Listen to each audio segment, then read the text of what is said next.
नमस्कार दोस्तों, स्वागत है आपका हमारे YouTube चैनल GSY आकाश में। आज की इस वीडियो में है SSC GD 2023 में पूछे जाने वाले इंपॉर्टेंट प्रश्नों को जो आपके एग्जाम के लिए SSC GD एग्जाम के लिए इंपॉर्टेंट हो सकते हैं, GK GS के प्रश्न, उन सभी प्रश्नों को पढ़ने वाले हैं। और इन प्रश्नों से भी संबंधित जितने भी इंपॉर्टेंट फैक्ट आपके एग्जाम के लिए महत्वपूर्ण बन सकते हैं, उन सभी प्रश्नों को पढ़ेंगे। इसमें जो वीडियो लिए गए हैं, इसमें जो प्रश्न लिए गए हैं वो आपके SSC GD एग्जाम में पूछे गए हैं और कुछ प्रैक्टिस सेट से भी इंपॉर्टेंट प्रश्न लिए गए हैं जो संभावित हो सकते हैं आपके SSC GD एग्जाम के लिए। तो चलिए हम लोग अपना क्लास स्टार्ट करते हैं। देखिए, पहला प्रश्न है कि GST का पूर्ण अर्थ क्या है। तो यहाँ पे GST से प्रश्न पूछा जाता है और ये प्रश्न ऑलरेडी SSC GD एग्जाम में पूछा गया है, previous year SSC GD exam में पूछा गया है। तो ये कह रहा है कि GST का पूर्ण अर्थ क्या है। तो GST का जो पूर्ण अर्थ होता है वो आप सभी जानते होंगे, गुड्स एंड सर्विस टैक्स होता है। क्या होता है?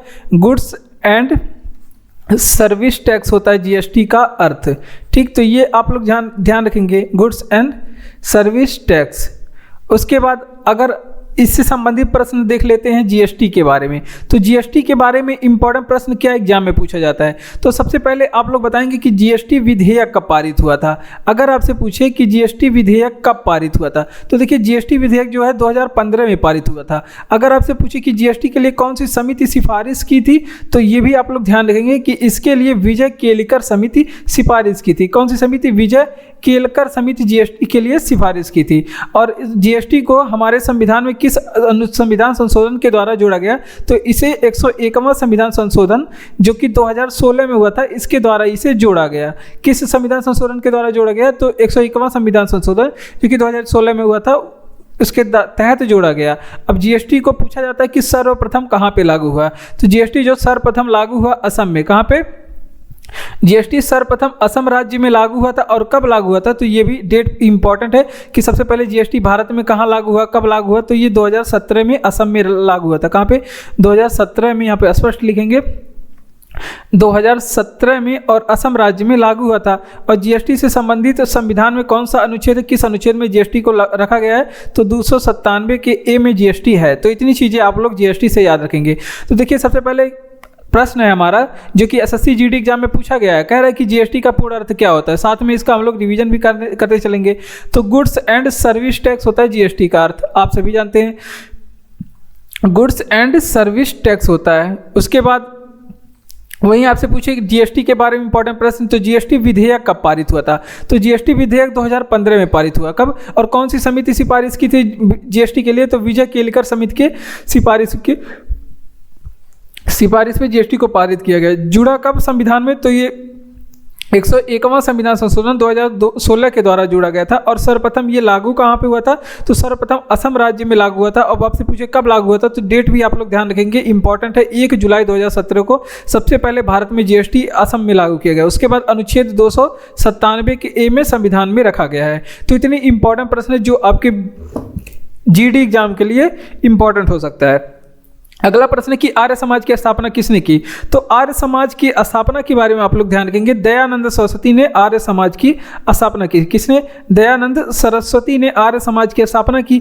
उसके बाद यहाँ से क्या प्रश्न पूछा जाता है कि आर्य समाज की स्थापना कब हुई? तो 1875 में। और दयानंद सरस्वती के बारे में आपसे पूछा जाएगा कि इनका मूल नाम क्या है। कई बार एग्जामों में हजारों बार पूछा गया है। तो इनका जो मूल नाम था, मूल शंकर था। दयानंद सरस्वती का मूल नाम क्या था? मूल शंकर था। उसके बाद यहाँ से प्रश्न क्या पूछा जाएगा कि दयानंद सरस्वती ने कौन सा नारा दिया। तो इन्होंने एक नारा दिया था कि वेदों की ओर लौटो। इन्होंने वेदों की ओर लौटो का नारा दिया था। तो ये भी आप लोग ध्यान रखेंगे, कौन सा नारा? वेदों की ओर लौटो का नारा इन्होंने दिया था। और दयानंद सरस्वती का एक रचना है, तो रचना भी इनका पूछा जाता है। इनकी रचना है सत्यार्थ प्रकाश। सत्यार्थ प्रकाश किसकी रचना है? तो सत्यार्थ प्रकाश दयानंद सरस्वती की रचना है।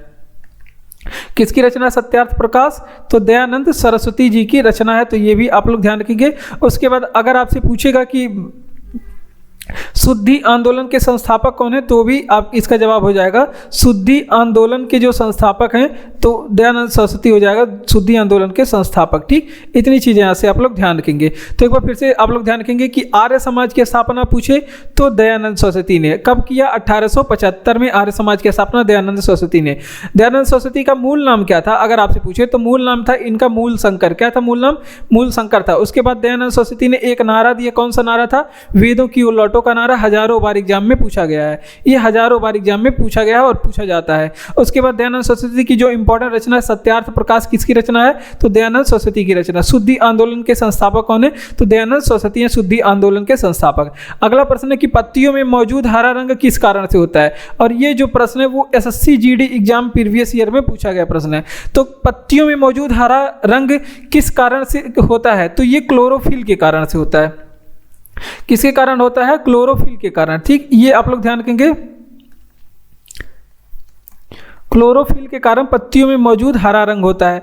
उसके बाद अगर आपसे पूछेगा कि अब पत्तियों के बारे में जो आपके एग्जाम में इंपॉर्टेंट प्रश्न बन सकते हैं पौधे और पत्तियों से, उसको पढ़ेंगे जो एग्जाम में आजकल पूछे जा रहे हैं। तो अगर आपसे पूछे कि पौधों में पत्तियों का मुख्य कार्य क्या होता है, पौधों में पत्तियों का मुख्य कार्य क्या होता है, तो पौधों में जो पत्तियां होती हैं उनका भी एक इंपॉर्टेंट रोल होता है। तो ये क्या करती हैं? प्रकाश संश्लेषण में भाग लेती हैं। प्रकाश संश्लेषण से क्या होता है? तो प्रकाश संश्लेषण क्रिया से क्या करते हैं? पौधे अपना भोजन बनाते हैं। तो जो पत्तियां हैं वो प्रकाश संश्लेषण में भाग लेती हैं और क्या करती हैं?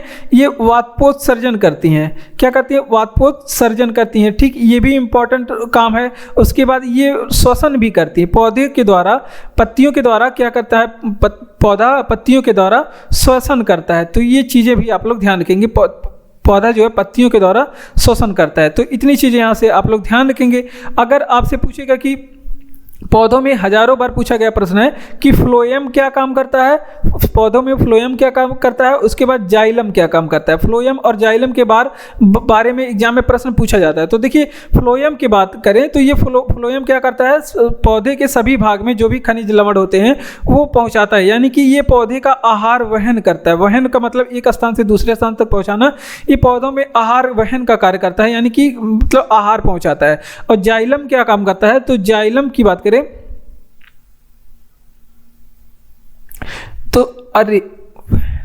तो ये आहार वहन का काम करता है। अगर आपसे पूछे कि जाइलम क्या काम करता है, यहां पे फिर से लिख लेते हैं। अगर आपसे पूछे कि पौधों में जाइलम क्या काम करता है,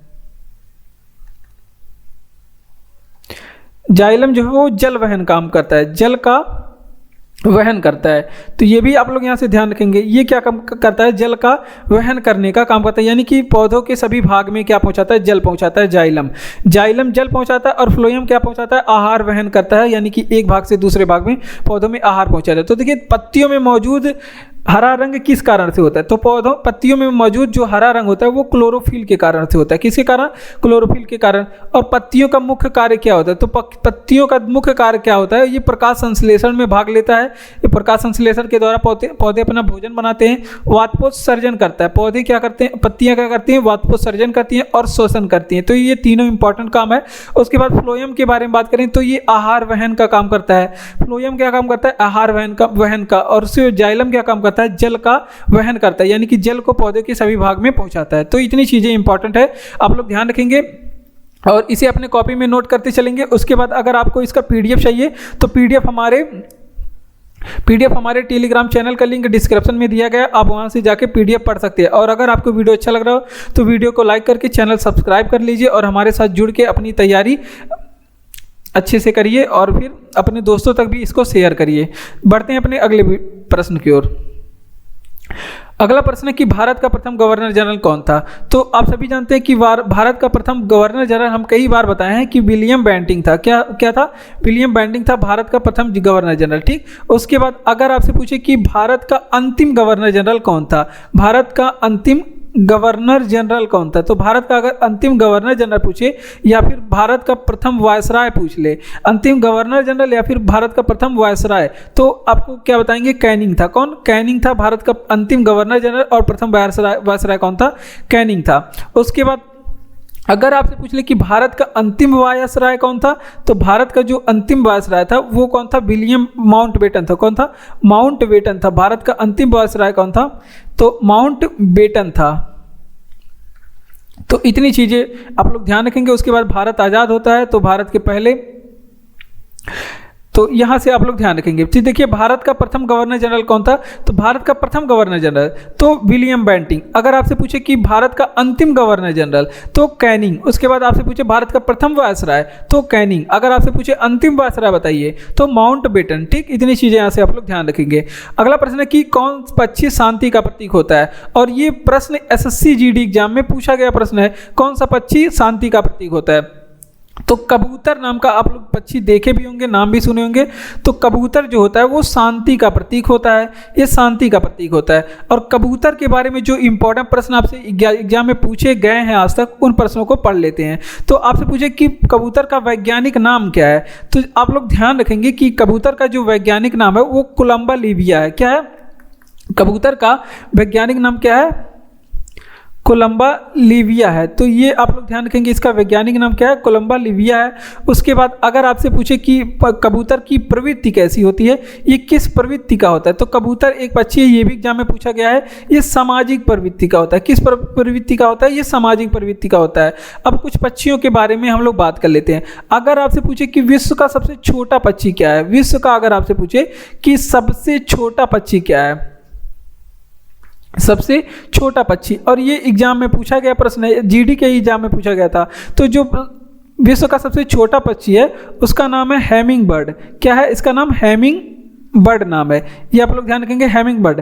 अगर आपसे पूछे कि विश्व का सबसे बड़ा पक्षी का कौन सा है, विश्व का सबसे बड़ा पक्षी क्या है, तो इसका नाम है क्या, शुतुरमुर्ग। विश्व का सबसे बड़ा पक्षी शुतुरमुर्ग है। और हमारा राष्ट्रीय पक्षी क्या है, आप लोग बताएंगे कमेंट बॉक्स में, हमारा राष्ट्रीय पक्षी क्या है। तो ये अभी आप सभी को पता है कि हमारा राष्ट्रीय पक्षी क्या है, मोर है हमारा राष्ट्रीय पक्षी।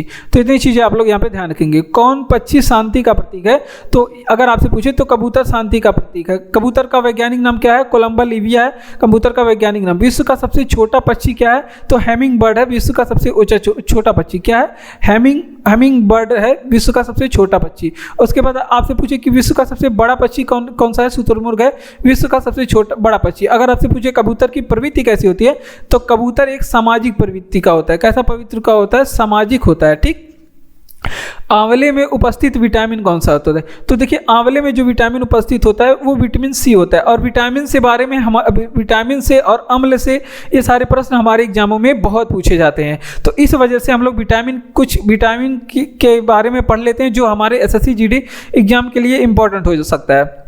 अगर आपसे पूछे कि रतौंधी किसकी कमी से होता है, तो रतौंधी नामक बीमारी जो है ये विटामिन ए की कमी से होता है। अगर आपसे पूछे कि सूर्य के प्रकाश में कौन सी विटामिन होती है, अगर आपसे पूछे कि सूर्य के प्रकाश से हमें कौन सी विटामिन मिलती है, तो विटामिन डी मिलता है। सूर्य के प्रकाश से विटामिन डी मिलता है। अगर आपसे पूछे कि बेरी नामक रोग किस विटामिन से होता है, किस विटामिन की कमी से होता है, तो बेरी जो नामक रोग है वो विटामिन बी की कमी से होता है। किसकी, विटामिन बी की कमी की वजह से बेरी नामक रोग होता है। उसके बाद आपसे पूछे कि स्कर्वी बीमारी किसकी कमी से होता है, स्कर्वी नामक बीमारी ये किसकी कमी से होता है, तो ये विटामिन सी की कमी से होता है।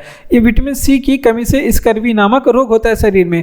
उसके बाद अगर आपसे पूछे कि रिकेटस किसकी कमी से होता है, रिकेटस, तो रिकेटस नामक जो रोग है ये विटामिन डी की कमी से होता है। किसकी, डी की कमी से होता है। अगर आपसे पूछे कि मानव शरीर में बांझपन किस विटामिन की कमी से होता है, तो विटामिन ई की कमी से क्या होता है, बांझपन होता है। क्या, विटामिन ई की कमी से बांझपन होता है। तो इतनी चीज़ें आप लोग यहाँ से ध्यान रखेंगे, इंपॉर्टेंट सारे फैक्ट हैं आपके लिए। और अगर अगला प्रश्न है कि आंवले में उपस्थित विटामिन सी होता है। ठीक, उसके बाद रतौंधी किसकी कमी से होती है, विटामिन ए की कमी से। सूर्य के प्रकाश में कौन सी विटामिन होती है, तो विटामिन डी होती है। और बेरी नामक जो रोग है वो विटामिन बी की कमी से होता है। किसकी कमी से, विटामिन बी की कमी से होता है। स्कर्वी नामक रोग विटामिन सी की कमी से, स्कर्वी नामक रोग विटामिन सी की कमी से। उसके बाद रिकेटस नामक रोग किसकी कमी से, विटामिन डी की कमी से रिकेटस नामक होता है। और बांझपन किसकी कमी से होता है, विटामिन ई की कमी से क्या होता है, बांझपन होता है। ठीक, तो बढ़ते हैं अपने अगले प्रश्न की ओर। अगला प्रश्न है कि पिएट्रा डुएरा तकनीकी किस स्मारक में पाई जाती है। तो जो पिएट्रा डुएरा तकनीकी है, और ये एसएससी जीडी एग्जाम में पूछा गया प्रश्न प्रीवियस ईयर, तो ये पूछ रहा है कि पिएट्रा डुएरा तकनीकी किस स्मारक में पाई जाती है। तो मुगल काल में जो स्मारक बनाई जाती थी उसमें पिएट्रा डुएरा पद्धति की उपयोग की जाती थी। ये एक नक्काशी करते थे ये लोग संगमरमर पे, उसको पिएट्रा डुएरा तकनीकी कहते थे। और ये जो तकनीक है वो हमारे ताजमहल में उपयोग की गई है। ताजमहल में उपयोग की गई है, तो ऑप्शन में ताजमहल सही था। और अब हम लोग ताजमहल के बारे में क्या बताते हैं, ताजमहल के बारे में हम लोग इम्पोर्टेंट प्रश्न देख लेते हैं। तो ताजमहल के बारे में हमारे एग्जाम में क्या इम्पोर्टेंट प्रश्न बन सकता है। अगर आपसे पूछे कि ताजमहल स्थित कहाँ पे है, तो आगरा में स्थित है। बच्चे को पता है कि कहाँ पे ताजमहल स्थित है, आगरा में स्थित है। बच्चों को सबसे पहले यही पढ़ाया जाता है। उसके बाद आपसे पूछे कि ये किस नदी के किनारे स्थित है। अगर आपसे पूछे कि ताजमहल किस नदी के किनारे स्थित है, तो ये यमुना नदी के किनारे स्थित है। किस नदी के? यमुना नदी के। उसके बाद ताजमहल किसने बनवाया था, तो आप लोग बताएंगे कि ताजमहल को शाहजहां ने बनवाया था। किसने? अगर आपसे पूछे कि शाहजहां ने ताजमहल को किसकी स्मृति में बनवाया था, तो स्मृति मतलब क्या होता है? याद। किसकी याद में बनाया था, तो ये आप लोग ध्यान रखेंगे, ये मुमताज की याद में बनवाया था। किसकी याद में? मुमताज महल की याद में ये बनवाता है। उसके बाद क्या पूछा जाता है कि ताजमहल का वास्तुकार कौन था, तो ताजमहल का जो वास्तुकार था अब्दुल मजीद था। क्या था? अब्दुल हमीद लाहौरी था। कौन था? अब्दुल हमीद लाहौरी ताजमहल का वास्तुकार था। ठीक, इतनी चीज़ें यहाँ से आप लोग ताजमहल से ध्यान रखेंगे। तो इसका रिवीजन करते हैं। अगर आपसे पूछे कि पिएट्रा डुएरा तकनीकी किस स्मारक में पाई जाती है, तो ताजमहल के स्मारक में पाई जाती है। और बहुत सारे स्मारक पिएट्रा डुएरा तकनीक में बनाए गए हैं, लेकिन ऑप्शन में ताजमहल सही था। ठीक, उसके बाद ताजमहल के बारे में इस वजह से हम लोग इंपॉर्टेंट प्रश्न देख लेते हैं। तो ताजमहल स्थित कहाँ पे है, तो ताजमहल आगरा में स्थित है। और किस नदी के किनारे स्थित है, तो यमुना नदी के किनारे स्थित है। ताजमहल यमुना नदी के किनारे। ताजमहल का निर्माण शाहजहां ने करवाया था। स्मृति में किसकी याद में, तो ये मुमताज महल की याद में, इनकी पत्नी थी। वास्तुकार कौन था? अब्दुल हमीद लाहौरी। कई बार ये प्रश्न जितने भी बताए गए हैं सभी एग्जाम में पूछे गए प्रश्न है। उसके बाद पंजाबी भाषा की लिपि क्या है, तो पंजाबी भाषा की जो लिपि है वो गुरुमुखी लिपि है। कौन सी लिपि है? गुरुमुखी लिपि। और ये पूछा जाता है कि गुरुमुखी लिपि की शुरुआत किसने की, तो गुरु अंगद देव ने। सिखों के 10 गुरु हुए, उसमें से गुरु अंगद देव ने गुरुमुखी लिपि की शुरुआत की है। 2 नंबर के गुरु थे, ये भी आप लोग ध्यान रखेंगे। अब हम लोग सिख धर्म के बारे में इंपॉर्टेंट प्रश्न देख लेते हैं। सिख धर्म के बारे में हमारे एग्जाम में क्या इंपॉर्टेंट प्रश्न आ सकता है, तो सिख धर्म के बारे में तो सबसे पहला इंपॉर्टेंट प्रश्न क्या है, संस्थापक कौन थे, तो सिख धर्म के संस्थापक गुरु नानक थे। कौन थे? गुरु नानक थे सिख धर्म के संस्थापक। उसके बाद आपसे पूछे कि सिखों का प्रमुख त्योहार कौन सा है। अगर आपसे पूछे कि सिखों का प्रमुख त्यौहार कौन सा है, तो सिखों का जो प्रमुख त्यौहार है बैसाखी है। कई बार एग्जाम में पूछा गया, सिखों का जो प्रमुख त्यौहार है बैसाखी है। उसके बाद आपसे पूछे कि सिखों के धर्म ग्रंथ कौन से हैं, तो सिखों के धर्म ग्रंथ जो है वो गुरु ग्रंथ साहिब है। क्या है? गुरु ग्रंथ साहिब है सिखों का धर्म ग्रंथ है। ठीक, उसके बाद अगर आपसे पूछे सिखों में एक गुरु है गुरु तेग बहादुर। सिखों में एक गुरु है गुरु तेग बहादुर। और गुरु तेग बहादुर के बारे में पूछा जाता है कि इनकी हत्या किसने की। गुरु तेग बहादुर जो कि सिखों के 9वें नंबर के गुरु थे, और इनकी हत्या औरंगजेब करवा देता है। कौन करवाया था?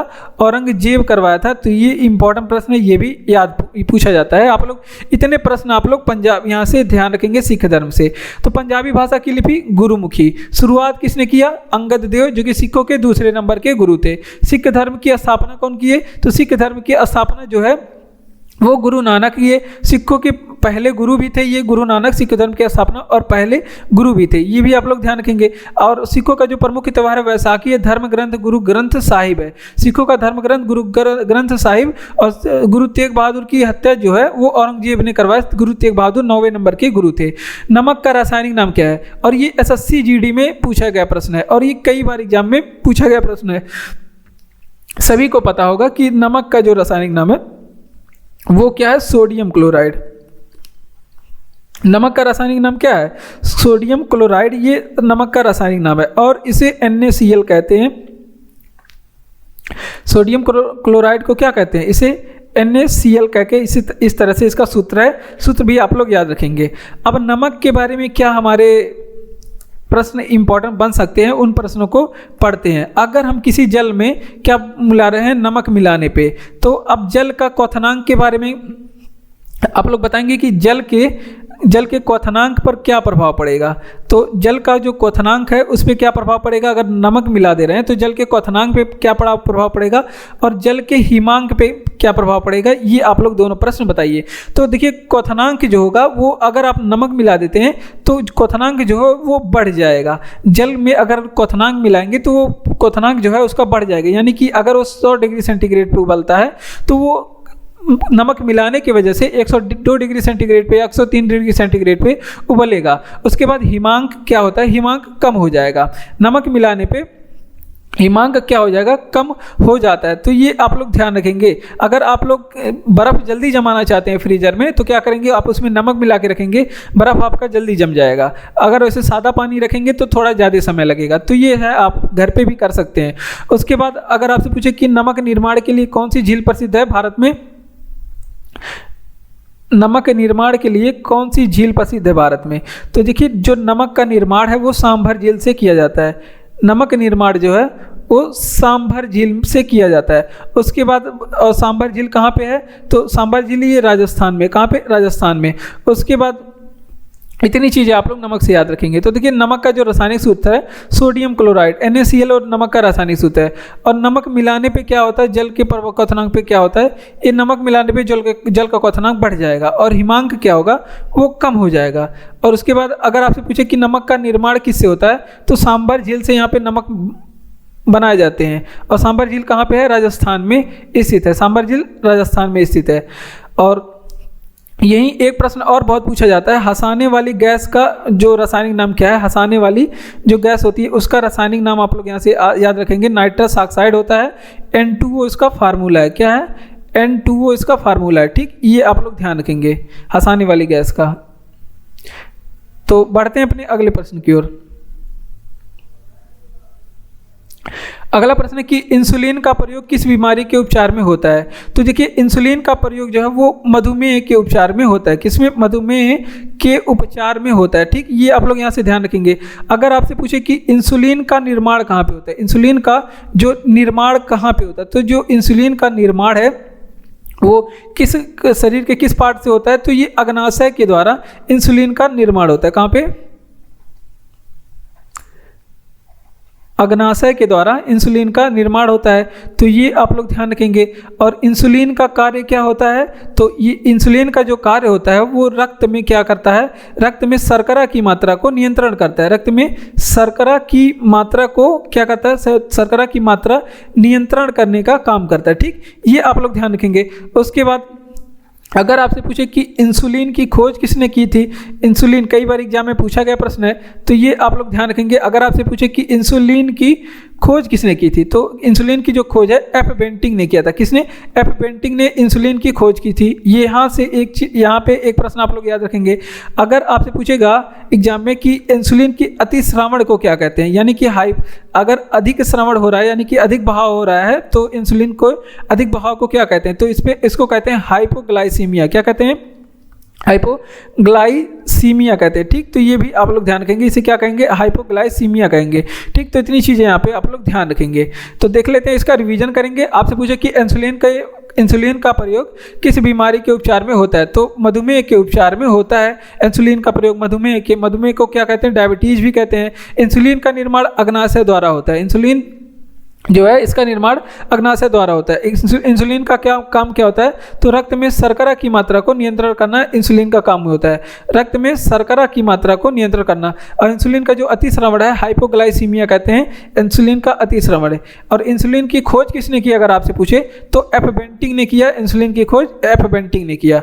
लावड़ी किस राज्य का लोकनृत्य प्रकार है, और ये प्रश्न SSC GD एग्जाम में पूछा गया है। जो लावड़ी है ये महाराष्ट्र का लोकनृत्य है। कहाँ का, महाराष्ट्र का लोकनृत्य है। अगर आपसे पूछे कि तमाशा कहाँ का है, तो तमाशा भी आपका महाराष्ट्र का है। ठीक, अगर आपसे पूछे कि यक्षगान कहाँ का लोकनृत्य है, यक्षगान, यहाँ पे लोकनृत्य से प्रश्न पूछे जाते हैं, तो यक्षगान पूछेगा तो कर्नाटक बताएंगे। कहाँ का, कर्नाटक का लोकनृत्य है। उसके बाद लाई हरोबा पूछ ले आपसे, लाई हरोबा, ये सभी आप लोग कॉपी में नोट करेंगे क्योंकि इंपॉर्टेंट है। तो लाई हरोबा मणिपुर का लोकनृत्य है। कहाँ पे, मणिपुर का। उसके बाद आपसे पूछ ले वहीं गिद्धा और भांगड़ा, गिद्धा एंड भांगड़ा पूछ ले। भांगड़े पे आप लोग खूब डांस करते हैं शादी में, तो ये कहाँ का लोकनृत्य है। अगर यही प्रश्न पूछ ले तो ये कहाँ का लोकनृत्य है, ये पंजाब का लोकनृत्य है। वहीं स्वांग पूछ ले कहाँ का है, तो ये हरियाणा का है। स्वांग हरियाणा का लोकनृत्य है। उसके बाद अगर आपसे पूछे कि पंडवानी कहाँ का है, पिंडवानी या फिर पिंडवानी कहा जाता है, तो ये कहाँ का है, छत्तीसगढ़ का है। कहाँ का, छत्तीसगढ़ का लोकनृत्य है। तो इतनी चीज़ें यहाँ से आप लोग ध्यान रखेंगे।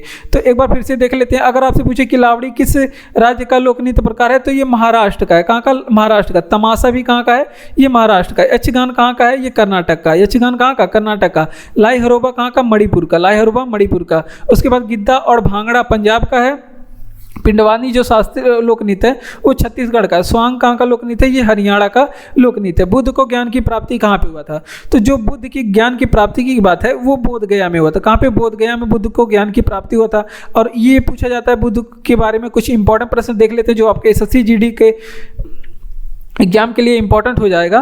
तो अगर आपसे पूछे कि इनके बचपन का नाम क्या था, इनके बचपन का, बुद्ध के बचपन का क्या नाम था, तो ये भी आप लोग ध्यान रखेंगे कि बुद्ध के बचपन का नाम सिद्धार्थ था। अगर आपको ध्यान ये सभी चीज़ें याद है तो आप लोग रिवीजन करते चलेंगे। जन्म कहाँ पे हुआ था? तो भगवान बुद्ध की जो जन्म है लुम्बिनी नेपाल में हुई थी। कहाँ पे? लुम्बिनी नेपाल में इनका जन्म हुआ था। और आप इनको बताएंगे आप लोग कि मृत्यु कहाँ पे हुई थी? तो ये कुशीनगर में इनकी मृत्यु हुई थी। कहाँ पे? बुद्ध की मृत्यु कुशीनगर में हुई थी। और भगवान बुद्ध की गृह त्याग पूछा जाता है एग्जाम में कि कितने वर्ष की अवस्था में, तो ये 29 वर्ष की अवस्था में गृह त्याग कर देते हैं। उसके बाद गृह त्याग की घटना को क्या कहा जाता है? महाभिनिष्क्रमण कहा जाता है। महाभिनिष्क्रमण कहा जाता है गृह त्याग की घटना को बौद्ध धर्म में। तो इतनी चीजें यहाँ से आप लोग ध्यान रखेंगे। ठीक, तो एक बार फिर से रिवीजन करेंगे। अगर आपसे पूछे कि बुद्ध को ज्ञान की प्राप्ति बोध गया में हुई थी और इनके बचपन का क्या नाम था? सिद्धार्थ था। बचपन का नाम सिद्धार्थ था। जन्म इनका लुम्बिनी नेपाल में हुआ था। कहाँ पे? जन्म लुम्बिनी नेपाल में हुआ था। और इनकी जो मृत्यु है वो आपके कुशीनगर में हुई थी। और मृत्यु की जो घटना है महापरिनिर्वाण कहते हैं। और जो ज्ञान देने की घटना यानी कि उपदेश देने की घटना को धर्मचक्र परिवर्तन कहते हैं बुद्ध धर्म में। और इनकी जो मृत्यु है वो गृह त्याग है 29 वर्ष की अवस्था में, उसको क्या कहते हैं? महाभिनिष्क्रमण कहते हैं। तो इतनी चीज़ें आप लोग यहाँ से ध्यान रखेंगे। अगला प्रश्न है कि पुस्तक इंडिया 2020 के लेखक मतलब किसके द्वारा लिखी गई? और ये आपके एसएससी जीडी एग्जाम में पूछा गया प्रश्न है। और इससे इंपॉर्टेंट प्रश्न जो हम अभी बताने जा रहे हैं आपको वो बहुत ज़्यादा इंपॉर्टेंट प्रश्न है, क्योंकि ये बार बार एग्जामों में ये सारे प्रश्न पूछे जाते हैं। पुस्तक इंडिया के बारे में आप लोग ध्यान रखेंगे तो एपीजे अब्दुल कलाम ने लिखा था। किसने? एपीजे अब्दुल कलाम ने लिखा था। ठीक, तो ये आप लोग ध्यान रखेंगे, एपीजे अब्दुल कलाम लिखे थे। उसके बाद कुछ इंपॉर्टेंट पुस्तक है हमारे पास जो बहुत ही ज़्यादा इंपॉर्टेंट मतलब बहुत ज़्यादा एग्जाम में पूछा गया है। तो ओरिजिन ऑफ स्पीसीज के बारे में आप लोग बताएंगे किसने लिखा था। तो ओरिजिन ऑफ स्पीसीज पुस्तक के जो लेखक हैं वो कौन है? चार्ल्स डार्विन है। कौन है? चार्ल्स डार्विन है ओरिजिन ऑफ स्पीसीज पुस्तक के लेखक। ठीक, तो ये आप लोग ध्यान रखेंगे। उसके बाद द गोल्डन गेट पुस्तक के लेखक कौन है? द गोल्डन गेट पुस्तक के लेखक कौन है? तो रविंद्रनाथ टैगोर हैं। द गोल्डन गेट पुस्तक के लेखक कौन है? रविंद्रनाथ टैगोर हैं। ठीक, ये आप लोग ध्यान रखेंगे, ये भी बहुत बार एग्जाम में पूछा गया है। अगला प्रश्न है कि इंडिया विंग्स फ्रीडम किसकी पुस्तक है? कई बार एग्जाम में पूछा गया प्रश्न है इंडिया विंग्स फ्रीडम, कई बार एग्जाम में पूछा गया है। तो इंडिया विंग्स फ्रीडम जो पुस्तक है वो एपीजे अब्दुल कलाम के द्वारा लिखी गई। ये अब्दुल कलाम के द्वारा लिखी गई थी इस पुस्तक इंडिया। और ये जो है इंडिया विंग्स फ्रीडम, ये दोनों अलग है। ये लिखा गया है किसके द्वारा? ये अबुल कलाम के द्वारा लिखा गया है। किसके? अबुल कलाम आज़ाद के द्वारा। तो ये थोड़ा आप लोग यहाँ पे कन्फ्यूजन है, याद रखेंगे। तो एक बार फिर से रिवीजन करेंगे। पुस्तक इंडिया 2020 किसके द्वारा लिखी गई थी? तो एपीजे अब्दुल कलाम के द्वारा। किसके द्वारा? एपीजे अब्दुल कलाम के द्वारा। ओरिजिन ऑफ स्पीसीज पुस्तक के लेखक कौन है? तो ओरिजिन ऑफ स्पीसीज के पुस्तक के लेखक चार्ल्स डार्विन। आप लोग अगर प्रैक्टिस सेट देते होंगे या फिर आप लोग एग्जाम देने जाते होंगे तो ये सारे प्रश्न आपको यहाँ से मिलते होंगे। द गोल्डन गेट पुस्तक के लेखक कौन है? रविंद्रनाथ टैगोर हैं द गोल्डन गेट पुस्तक के लेखक। इंडिया विंस फ्रीडम आपको प्रैक्टिस सेट में, कई प्रैक्टिस सेट में मिल जाएगा। ये अबुल कलाम आज़ाद के द्वारा कई एग्जामों में पूछा गया है, अबुल कलाम आज़ाद के द्वारा। अगला प्रश्न है कि कागज का आविष्कार किस देश ने किया? तो अपना पड़ोसी देश है चीन, इसने किया कागज का आविष्कार।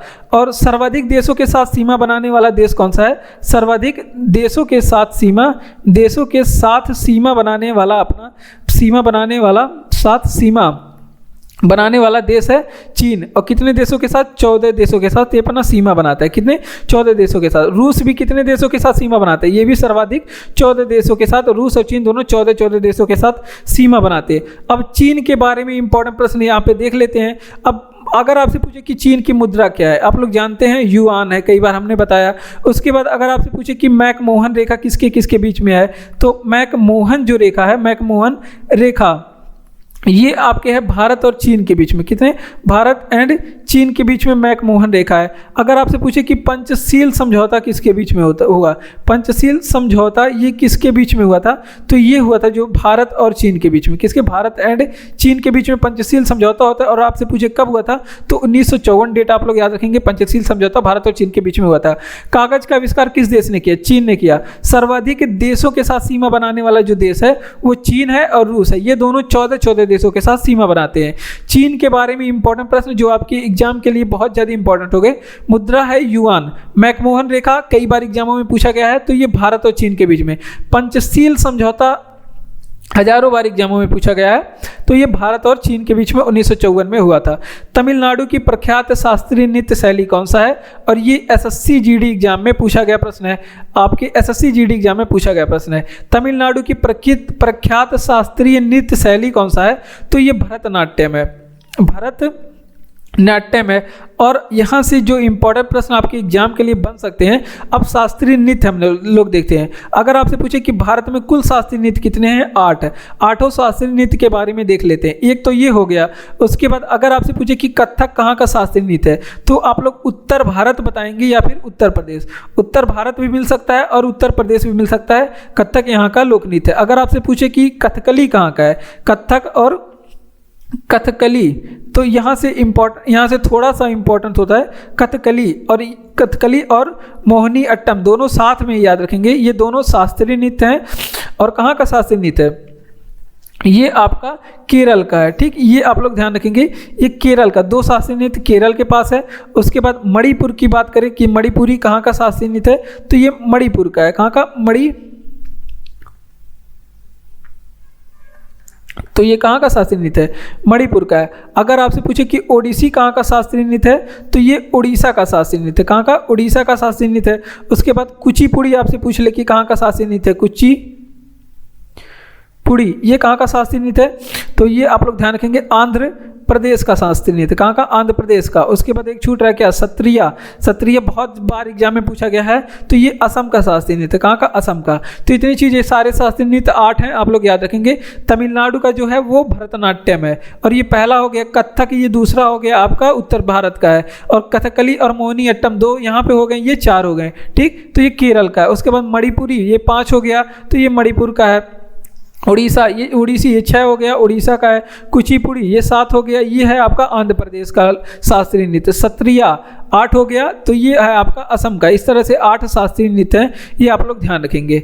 अगला प्रश्न हमारा, तो अगर आपको वीडियो अच्छा लग रहा है तो वीडियो को लाइक करिए, चैनल को सब्सक्राइब करिए, और वीडियो को लाइक करके शेयर करिए अपने दोस्तों तक। कमेंट करके अगर आप बताते हैं कि ये वीडियो आपको कैसा लग रहा है, तो इसी तरह से और भी वीडियो आपको बनाए जाएंगे।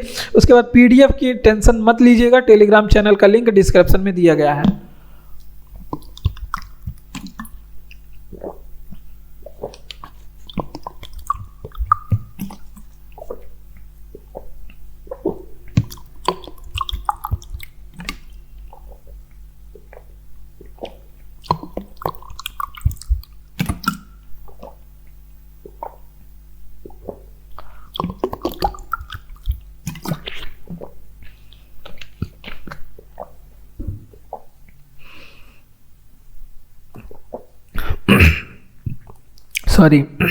तो हमारा अगला प्रश्न है कि भारत की मुख्य भूमि का दक्षिणतम किनारा क्या है, कौन सा है।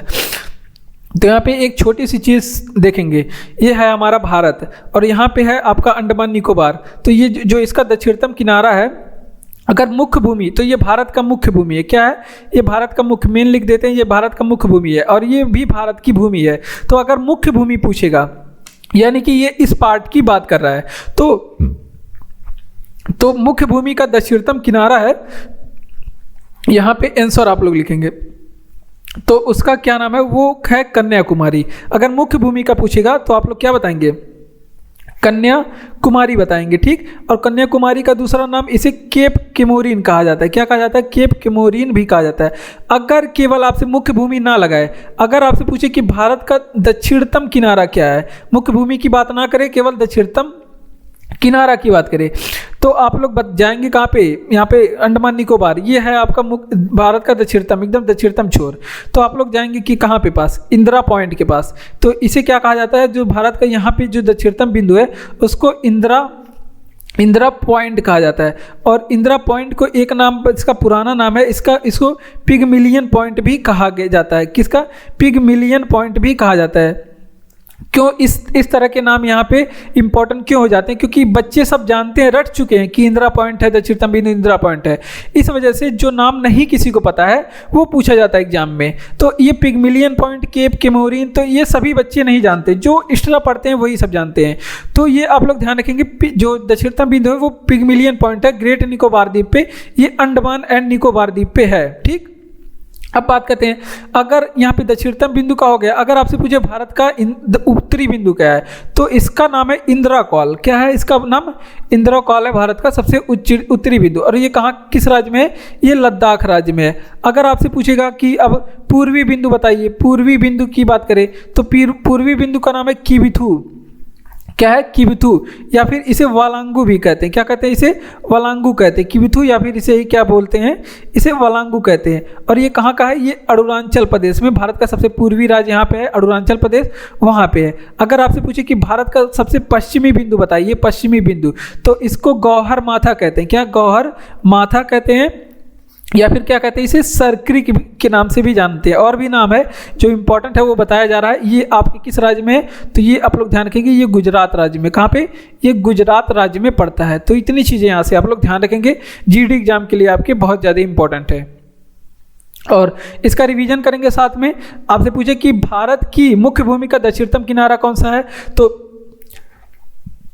मुख्य भूमि यानी बात इसकी हो रही है, तो दक्षिणतम किनारा कन्याकुमारी हो जाएगी, या फिर इसे ही केप कोमोरिन कहा जाता है। केवल दक्षिणतम किनारा पूछे तो आप लोग बताएंगे क्या, इंदिरा पॉइंट, केवल दक्षिणतम किनारा इंदिरा पॉइंट, या फिर इसे ही कहा जाता है पिगमिलियन पॉइंट। और ये है कहाँ पे, अंडमान निकोबार द्वीप पे, ग्रेट निकोबार एक द्वीप होता है उसी पे स्थित है। ये ग्रेट निकोबार द्वीप पे कई द्वीप हैं, और जो यहाँ पे इंदिरा पॉइंट जहाँ पे स्थित है उसे ग्रेट निकोबार द्वीप कहते हैं। ठीक, उसके बाद उत्तरी बिंदु की बात करें तो इसे इंदिराकौल कहते हैं। क्या कहते हैं, इंदिराकौल कहते हैं। ये लद्दाख राज्य में, कहाँ पे, लद्दाख राज्य में। पूर्वी बिंदु की बात करें तो इसे किबुथु कहते हैं, और ये फिर दूसरा नाम वालांगू भी है, ये अरुणाचल प्रदेश में स्थित है।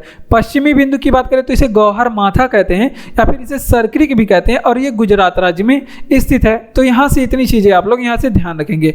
अगला प्रश्न है कि नर्मदा नदी किस पहाड़ी से निकलती है, और ये आपके एसएससी जीडी एग्जाम में पूछा गया प्रश्न है। नर्मदा नदी आपके अमरकंटक से निकलती है। कहाँ से, अमरकंटक पहाड़ी से निकलती है। ठीक, तो ये आप लोग ध्यान रखेंगे, कहाँ के पहाड़ी की, अमरकंटक की पहाड़ी से निकलती है। और जो आपके है नर्मदा नदी के बारे में जो इंपॉर्टेंट प्रश्न है, ये प्रवाहित कहाँ पे होती है, तो ये भ्रंश घाटी में अपने बहती है। ये भ्रंश घाटी, या फिर इसे भ्रंश द्रोणी, या फिर ब्लैक पर्वतों के बीच में बहती है। ठीक, ये आप लोग ध्यान रखेंगे। और नर्मदा नदी पे कुछ बांध बनाए गए हैं, और नर्मदा नदी पे कुछ जलप्रपात बनाए गए हैं, जो आपके जीडी एग्जाम में खूब पूछा जाता है। तो बांध कौन सा है नर्मदा नदी पे बना हुआ, तो सरदार सरोवर बांध आप लोग पूछ ले, सरदार सरोवर बांध नर्मदा नदी पे बनाया गया है। इंदिरा सागर बांध, ये किस नदी पे बनाया गया है, इंदिरा सागर बांध आपसे पूछे तो ये नर्मदा नदी पे बनाया गया है। ठीक, अब यहाँ पे कुछ जलप्रपात हैं, जैसे आपसे पूछे कपिल धारा जलप्रपात किस नदी पे बना हुआ है, कपिल जलधारा प्रपात, ये कहाँ पे बना गया है, ये आपके जलप्रपात है वो नर्मदा नदी पे बना हो गया है। एक अगर आपसे पूछे कि धुआंधार जलप्रपात कहाँ पे बना है, धुआंधार जलप्रपात किस नदी पे बना हुआ है, तो वो भी आपके नर्मदा नदी पे बना हुआ है। उसके बाद आपसे पूछे कि नर्मदा की सहायक नदी कौन सी है, नर्मदा की सहायक नदी कौन सी है, तो तवा है नर्मदा की सहायक नदी। कौन सी, तवा नदी है नर्मदा की सहायक नदी। आपसे पूछेगा कि नर्मदा नदी की लंबाई कितनी है, तो 1312 किलोमीटर नर्मदा नदी की लंबाई है, 1312 किलोमीटर। और ये अपना मुहाना यानी कि जल कहाँ पे गिराती है, तो ये खंभात की खाड़ी में, अरब सागर में गिराती है। कहाँ पे, खंभात की खाड़ी में अपना जल गिराती है। तो इतनी चीजें यहाँ से आप लोग ध्यान रखेंगे। तो एक बार फिर से रिवीजन करेंगे। अगर आपसे पूछे कि नर्मदा नदी किस पहाड़ी से निकलती है? तो ये अमरकंटक की पहाड़ी से निकलती है, अमरकंटक के। और ये प्रवाह कहाँ पे होता है? तो ये अपने भ्रंश घाटी में बहती है नर्मदा नदी, या फिर इसे भ्रंश द्रोणी भी कहते हैं। और सहायक नदी कौन सी है? नर्मदा की तवा है। अगर आपसे पूछे कि नर्मदा पे कौन सा बांध है, तो सरदार सरोवर बांध बना हुआ है, इंदिरा सागर बांध बना हुआ है। कौन कौन सा जलप्रपात है? तो कपिल धारा जलप्रपात है, और फिर धुआंधार जलप्रपात नर्मदा नदी पे बनाया गया है। और लंबाई कितना है? तो इसके 1312 किलोमीटर लंबाई है। मुहाना कितना है? तो खंबात की खाड़ी में अपना जल गिराती है, मतलब खंबात की खाड़ी में अपना जल गिराती है। तो इतनी चीज़ें यहाँ से आप लोग ये ध्यान रखेंगे। एसएससी जीडी में एग्जाम में पूछा गया प्रश्न है, और नदियों से प्रश्न पूछे जाते हैं। जो मुख्य नदी है वहाँ से प्रश्न पूछे जाते हैं, तो इस वजह से नदियों के बारे में आप लोग ध्यान रखेंगे। भारत में सबसे पहले सूर्योदय कहाँ पर होता है? तो भारत में सबसे पहले सूर्योदय अरुणाचल प्रदेश में होता है। कहाँ पे? अरुणाचल प्रदेश में होता है। सबसे पूर्व में क्या है, कौन सा राज्य है? अरुणाचल प्रदेश है। इसी वजह से सबसे पहले जो सूर्योदय है भारत में वो अरुणाचल प्रदेश में होता है। और यहाँ से प्रश्न क्या पूछा जाएगा? अगर आपसे पूछेगा कि सूर्योदय का देश किस देश को कहते हैं, सूर्योदय का देश किस देश को कहते हैं, तो जापान को कहते हैं सूर्योदय का देश। और सूर्य में सर्वाधिक गैस कौन सी होती है? सूर्य में अगर आपसे पूछे कि सर्वाधिक गैस कौन सी होती है, तो जो सूर्य में सर्वाधिक गैस है हाइड्रोजन, हाइड्रोजन सूर्य में सर्वाधिक होती है। ठीक, ये आप लोग ध्यान रखेंगे। अगर आपसे पूछेगी कि कोणार्क सूर्य मंदिर कहाँ पे स्थित है, कोणार्क सूर्य मंदिर कहाँ पे स्थित है, तो कोणार्क सूर्य मंदिर कहाँ पे स्थित है? ये उड़ीसा में स्थित है। इसे ब्लैक पैगोडा भी कहते हैं। कहाँ पे? उड़ीसा में स्थित है। इसे ब्लैक पैगोडा भी कहते हैं। ये भी आप लोग ध्यान रखेंगे यहाँ से, इसे ब्लैक पैगोडा से भी संबोधित किया जाता है। उसके बाद आपसे पूछेगा कि पृथ्वी जो है, जो सूर्य है वो पृथ्वी के निकट कब होता है? जो सूर्य है पृथ्वी के, यहाँ पे आप लोग ध्यान रखेंगे, सूर्य पृथ्वी के निकट किस दिन होता है? ये एग्जाम में प्रश्न पूछा गया है। तो 3 जनवरी के दिन सूर्य सबसे निकट होता है पृथ्वी के। और आपसे पूछेगा कि सूर्य पृथ्वी से सर्वाधिक दूर किस दिन होता है? तो जो सर्वाधिक दूर की जो बात है वो कब होता है? 4 जुलाई को होता है सर्वाधिक दूर। और जब सबसे निकट होता है, इस घटना को कहते हैं अपसौर। इस घटना को क्या कहते हैं? अपसौर। और जब सूर्य सबसे दूर होता है, इस घटना को कहते हैं उपसौर। क्या कहते हैं? उपसौर कहते हैं।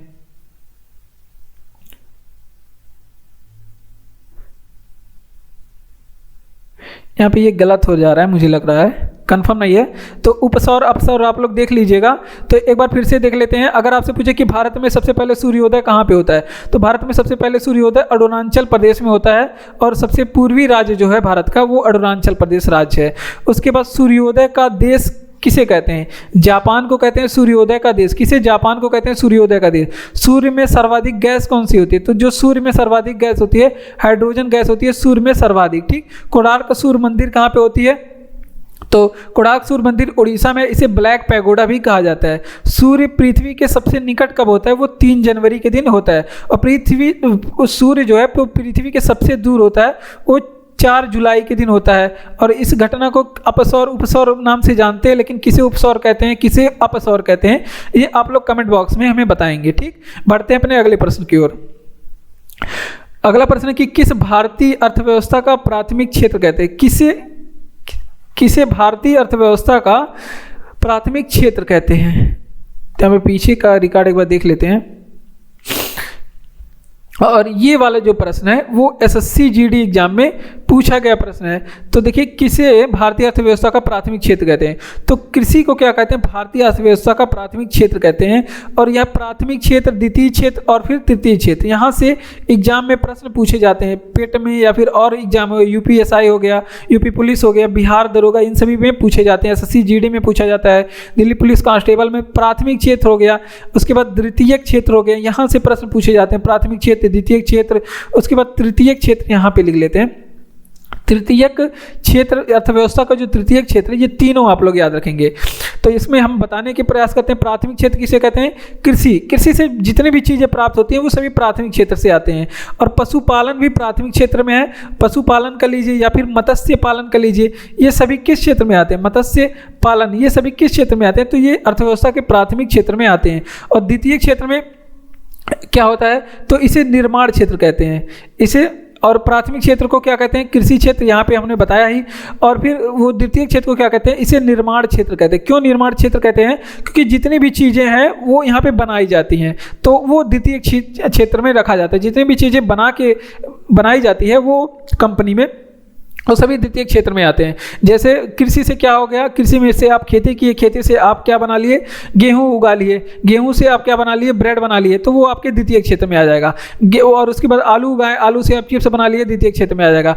वहाँ पे पशुपालन या फिर मत्स्य पालन से आप कोई चीज़ ला के तो वो भी आपके निर्माण करेंगे तो वो द्वितीय क्षेत्र में आ जाएगा। उसके बाद तृतीय क्षेत्र के बारे में बात करें, इसे सेवा क्षेत्र कहते हैं। तृतीय क्षेत्र को सेवा क्षेत्र कहते हैं। हजारों बार एग्जाम में पूछा गया प्रश्न है। तृतीय क्षेत्र में कौन कौन सी चीज़ें आती हैं, तो जैसे तृतीय क्षेत्र में हो गया आपका व्यापार हो गया, ये पूरा का पूरा तृतीय क्षेत्र में आएगा। सबसे बड़ा जो क्षेत्र होता है वो तृतीय क्षेत्र ही होता है। उसके बाद व्यापार क्षेत्र हो गया, परिवहन हो गया, ये तृतीय क्षेत्र में आता है। आप बाबू सोना से मिलने जाएंगे तो परिवहन करके जाएंगे, आप ऑटो से जाएंगे या फिर आप लोग बस से जाएंगे तो आप को क्या करेगा, ऑटो वाला एक स्थान से बाबू सोना के स्थान पे पहुंचाएगा तो आपको पैसा लेगा, आपसे पैसा लेगा, तो वो आपको सुविधा दे रहा है, यानी कि आपकी सेवा कर रहा है, तो इस वजह से इसकी सेवा क्षेत्र कहते हैं। होटल है, आप होटल में रूम लेके रह रहे हैं, वहाँ पे आप लोग फैमिली के साथ कहीं तीर्थ यात्रा पे गए हैं तो वहाँ पे आप होटल में आपको सेवा दी जाती है और उसके बदले में आपको पैसा मिल जाता है, तो वो सारे तृतीय पैसा दिया, मतलब उसके बदले में आपसे पैसा लिया जाता है, तो वो सारे तृतीय क्षेत्र में आ जाएंगे। संचार क्षेत्र है आपका, संचार, तो ये भी आप लोग अगर बात कर रहे हैं, आप लोग मान लीजिए सोना से ही बात कर रहे हैं तो वो किस क्षेत्र में आएगा, वो आप लोग का वो संचार है, उसके वो आएगा आपका तृतीय क्षेत्र में। तो इतनी चीज़ें यहाँ से आप लोग ध्यान रखेंगे। एग्जाम्पल केवल आप लोग को समझाने के लिए दिया जाता है। किसी भारतीय अर्थव्यवस्था का प्राथमिक क्षेत्र कहते हैं, तो कृषि को भारतीय अर्थव्यवस्था का प्राथमिक क्षेत्र कहते हैं। प्राथमिक क्षेत्र कृषि को कहते हैं। उसके बाद जैसे पशुपालन हो गया और मत्स्य पालन हो गया, ये सभी प्राथमिक क्षेत्र में आएंगे, ये सभी प्राथमिक क्षेत्र में आएंगे। उसके बाद द्वितीय क्षेत्र क्या हो गया, निर्माण क्षेत्र से कहते हैं। तो जितने भी चीज़ें कंपनी में बनाई जाएंगी वो सभी निर्माण क्षेत्र आ जाएंगे। जैसे कपास उत्पादन किया गया, कपास से हम लोग क्या बना दिए, कपड़ा बना दिए तो फैक्ट्री में, तो ये आ गया आपका द्वितीय क्षेत्र में। उसके बाद संचार और तृतीय क्षेत्र को क्या कहते हैं, इसे सेवा क्षेत्र कहते हैं। इसमें व्यापार आ जाएगा, परिवहन आ जाएगा, संचार सुविधा आ जाएंगे, तो ये सभी क्या हो जाएंगे, ये तृतीय क्षेत्र में आ जाएगा। अगला प्रश्न है कि टेलीविजन का आविष्कार किसने किया, तो जो टेलीविजन का आविष्कार है लोगी बेयर्ड ने किया। किसने, लोगी बेयर्ड ने किया टेलीविजन का आविष्कार। कुछ आविष्कारों के बारे में जो जीडी एग्जाम के लिए इंपॉर्टेंट हो जाएंगे। आपसे पूछे कि कंप्यूटर का आविष्कार किसने किया, तो कंप्यूटर के आविष्कार करने वाले चार्ल्स बेबेज हैं, कई बार एग्जाम में पूछा गया प्रश्न है। उसके बाद एक्सरे का आविष्कार किसने किया, एक्सरे मशीन का, तो इसका आविष्कार किए थे रांटजन महोदय ने किए। दूरबीन का आविष्कार आपसे पूछ ले किसने किया, तो कई बार एग्जामों में पूछा गया है, गैलीलियो ने किया था। दूरबीन का आविष्कार किसने, गैलीलियो ने किया था। उसके बाद वहीं आपसे पूछे कि टेलीफोन का आविष्कार किसने किया, तो टेलीफोन का आविष्कार ग्राहम बेल ने किया। किसने, ग्राहम बेल ने टेलीफोन का आविष्कार किया था। तो इतनी चीज़ें यहाँ से आप लोग इंपॉर्टेंट है, याद रखेंगे कि टेलीविजन का आविष्कार किसने किया, लोगी बेयर्ड ने किया। कंप्यूटर का आविष्कार चार्ल्स बेबेज ने किया। कंप्यूटर का आविष्कार चार्ल्स बेबेज ने किया। एक्सरे का आविष्कार रांटजन महोदय ने किया। दूरबीन का आविष्कार गैलीलियो ने किया। टेलीफोन का आविष्कार ग्राहम बेल ने किया। ठीक, उसके बाद डीएनए का पूर्ण अर्थ क्या होता है, और ये आपके एसएससी जीडी एग्जाम में पूछा गया प्रश्न है। डीएनए का पूर्ण अर्थ है, तो डीएनए का जो पूर्ण अर्थ है डीऑक्सी राइबो न्यूक्लिक अम्ल होता है। क्या होता है, डीऑक्सी राइबो न्यूक्लिक अम्ल होता है। ठीक, तो ये डीएनए का फुल फॉर्म होता है। ठीक, तो ये आप लोग ध्यान रखेंगे। अगर वहीं आपसे पूछे कि आरएनए का फुल फॉर्म क्या होता है, तो इसका होता है राइबो न्यूक्लिक अम्ल। क्या होता है इसका फुल फॉर्म, राइबो न्यूक्लिक अम्ल होता है। ठीक, राइबो न्यूक्लिक अम्ल आरएनए का फुल फॉर्म होता है। अब बात करते हैं कि यहाँ से जो इंपॉर्टेंट प्रश्न पूछा जाएगा आपके एग्जाम में। अगर आपसे पूछे कि डीएनए की खोज किसने की, तो वाटसन एंड क्रिक ने किया था। वाटसन एंड क्रिक ने किया था डीएनए की खोज। उसके बाद अगर आपसे पूछे कि डीएनए किसका बहुलक होता है, तो जो डीएनए है ये आपसे पूछिए डीएनए, तो ये किसका बहुलक होता है, तो ये भी एग्जाम में कई बार पूछा गया है। तो जो डीएनए है ये किसका बहुलक होता है, तो ये न्यूक्लियोटाइड का बहुलक होता है। किसका, न्यूक्लियोटाइड का बहुलक होता है। तो ये भी आप लोग ध्यान रखेंगे, न्यूक्लियोटाइड का ये बहुलक होता है। ठीक, अगर आपसे पूछे कि डीएनए में क्या उपस्थित होता है, डीएनए में आपसे पूछेगा कि क्या उपस्थित शर्करा कौन सा है, डीएनए में उपस्थित शर्करा कौन सा होता है, तो कौन सा शर्करा इसमें उपस्थित होता है उसका नाम बताइए। तो डीएनए में जो शर्करा होता है उसे पेंटोस कहा जाता है। एग्जाम में पूछा गया है, इसी वजह से बताया जा रहा है। और इतना चीज़ें आप लोग डीएनए से याद रखेंगे। तो देखिए डीएनए का पूरा डीऑक्सीराइबोन्यूक्लिक अम्ल है, याद रखेंगे आप लोग, डीऑक्सीराइबोन्यूक्लिक अम्ल है। आरएनए का क्या हो जाएगा, आरएनए का हो जाएगा केवल राइबोन्यूक्लिक अम्ल, आरएनए का राइबोन्यूक्लिक अम्ल और डीएनए का डीऑक्सीराइबोन्यूक्लिक अम्ल। डीएनए की खोज करने वाले वाटसन एंड क्रिक 2 लोगों ने मिलकर डीएनए की खोज की थी। और डीएनए किसका बहुलक होता है, तो जो डीएनए है न्यूक्लियोटाइड का बहुलक होता है, किसका, न्यूक्लियोटाइड का बहुलक होता है। उसके बाद डीएनए में उपस्थित शर्करा को क्या कहा जाता है, तो डीएनए में जो उपस्थित शर्करा है उसे पेंटोस कहा जाता है, किससे, पेंटोस कहा जाता है। ठीक, बढ़ते हैं अपने अगले प्रश्न की ओर। अगला प्रश्न है कि जलियांवाला बाग हत्याकांड कहाँ पे हुआ था। तो देखिए जो जलियांवाला बाग हत्याकांड है वो 1919 में हुआ था। और आपसे पूछे कि कहाँ पे हुआ था, तो ये अमृतसर में हुआ था। कहाँ पे, अमृतसर में। अगर आपसे पूछे कि अमृतसर कहाँ पे पड़ता है, तो ये पंजाब में पड़ता है, पंजाब में पड़ता है अमृतसर। उसके बाद अब बात करते हैं यहाँ पे मतलब अमृतसर की। तो यहाँ पे अगर आपसे पूछे कि अमृतसर की स्थापना किसने किया था, अमृतसर की, जो कि ये भी आपसे पूछा जाता है, तो गुरु रामदास ने किया था। सिखों के एक गुरु हैं गुरु रामदास, इन्होंने अमृतसर की स्थापना की था। अब जलियांवाले बाग से इंपॉर्टेंट प्रश्न क्या पूछा जाएगा कि इसमें गोली चलाने का आदेश किसने दिया था। गोली चलाने का आपसे पूछे कि आदेश किसने दिया था, तो जनरल ओडायर ने दिया था, ओडायर ने दिया था गोली चलाने का आदेश। उसके बाद अगर आपसे पूछे कि इस समय जलियांवाला बाग जो हत्याकांड था हुआ था, तो इस समय भारत में वायसराय कौन थे, तो इस समय भारत में वायसराय चेम्सफोर्ड थे। कौन थे, चेम्सफोर्ड इस समय भारत में वायसराय थे। और इससे प्रभावित होकर, जलियांवाले बाग से दुखी होकर सर की उपाधि पूछा जाता है कि किसने लौटा दी। तो सर की उपाधि किसने लौटाया था, तो ये भी आप लोग ध्यान रखेंगे कि रविंद्रनाथ टैगोर ने यहाँ से प्रभावित दुखी होकर जलियांवाला बाग हत्या नरसंहार के से दुखी होकर ये अपनी सर की उपाधि वापस कर देते हैं। अंग्रेजों ने दिया था तो इस वजह से ये वापस कर देते हैं। जलियांवाला बाग हत्याकांड कब और कहाँ पे हुआ था, तो 1919 में हुआ था। 1919 की घटना है और ये अमृतसर पंजाब में हुआ था। अमृतसर की स्थापना पूछ ले तो गुरु रामदास ने किया। गोली चलाने का आदेश ओडायर ने दिया, जनरल ओडायर ने दिया। उसके बाद इस समय वायसराय भारत में चेम्सफोर्ड थे। कौन थे, वायसराय चेम्सफोर्ड थे। और इसमें सर की उपाधि किसने लौटाया, तो रविंद्रनाथ ने इसमें सर की उपाधि लौटा दिया था। किसे लाइट ऑफ एशिया कहा जाता है, और किसी लाइट ऑफ एशिया, ये एसएससी जीडी एग्जाम में पूछा गया प्रश्न है। एसएससी जीडी के एग्जाम में प्रीवियस ईयर पूछा जाता है, किसे पूछा गया प्रश्न है, किसे लाइट ऑफ एशिया कहा जाता है, तो भगवान बुद्ध को लाइट ऑफ एशिया कहा जाता है। बचपन का नाम हमने अभी बताया कि इनका बचपन का नाम सिद्धार्थ है।